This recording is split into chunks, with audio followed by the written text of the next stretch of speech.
तू साल गहिला भइल हो तोहार, कहते न हमसे अकेले पिया जाए।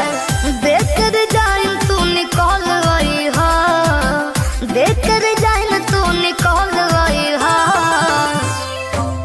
अब की जाड़ा में धोके पलनिया विदेशी पिया चल गई हो।